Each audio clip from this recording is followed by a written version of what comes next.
This is what the Manhattan train station looked like in 1903. Thanks to this photo, you can see what kind of architecture prevailed in New York at that time. Along with cable streetcars, Americans still used horses for transportation of people and goods. Here, employees of a museum in Denver assemble a dinosaur skeleton like a huge construction set. In general, America is famous for its natural science museums, which amaze the imagination with a variety of outlandish exhibits.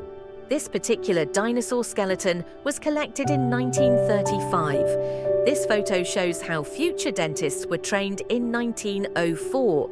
They practiced in a large auditorium at the University of Pennsylvania in Philadelphia. Young Michael Jackson had no idea what fame awaited him. In 1972, he was carefree riding a bicycle in fancy pants and could not imagine how much money he would make and how many scandals he would fall into as an adult. He also didn't realize he would change the pop culture of an entire country.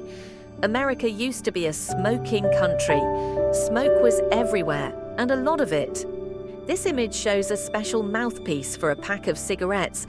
The photo is dated 1955. Of course, this mouthpiece for the pack is not applicable in ordinary life and created most likely for advertising purposes, because to smoke such a number of cigarettes at a time cannot even the most avid smoker. But once the mouthpieces designed for 2 cigarettes were in use, they were created for those who couldn't get high on 1 cigarette. This streetcar cab and driver was photographed in 1924 in New York City. The streetcar used to be operated from this compartment, where the driver had a modest stool to sit on in case of fatigue. Note the arrangement of the seats in the streetcar itself and the hinges on the handrails, which are still used in public transportation all over the world today. This is what the sound effects room at the Air Force looked like in 1927. The crude props used for voiceovers have now given way to new technology. In this photo, a real cowboy in 1940 picks up a comfortable saddle. The photo was taken in Nevada, in a town called Elko. Hugh Hefner was photographed with his models in 1953. The founder of the world-famous magazine Playboy organically looks among the beauties. Here, in the lens of the photographer, got an accident on the road.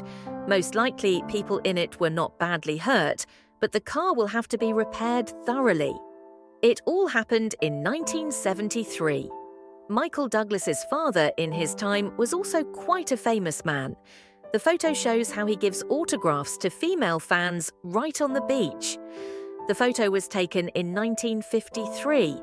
In 1964, a large-scale and very strong earthquake occurred in the northern part of the Gulf of Alaska. The magnitude of the unpleasant phenomenon was 8.4 points. The epicenter was located in College Fjord. That day, on March 27th, everything in 130,000 square kilometers around the epicenter underwent various destructions. Avalanches came down in the mountains, which blocked many roads. There were also serious landslides. The railroad in Alaska was left without bridges and port facilities. All the townships in the Prince William area were destroyed to one degree or another. But over 130 people died, not from the earthquake, but from the tsunami that rose because of it and reached the Arctic. 9 people died from the earthquake itself. The economic damage amounted to $500 million. The terrible event changed Alaska forever.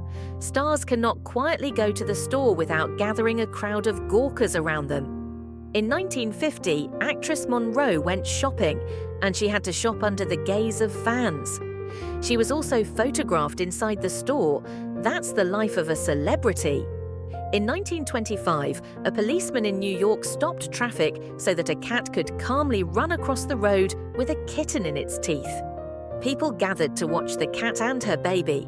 However, there is nothing unusual about this situation, and today the transport police do it. They move ducks across the road or persuade cows to get to the other side as soon as possible. In 1978, there was a very powerful blizzard in the northeastern United States. It paralyzed public transportation for a long time and caused a lot of Americans a lot of problems. In 1942, the legendary Fifth Avenue looked like this. It was a stylish time. This photo was taken in May, and it has a respectable feel to it. Surprisingly, in 1979, the City of Angels was considered one of the most polluted cities in the States. People traveled out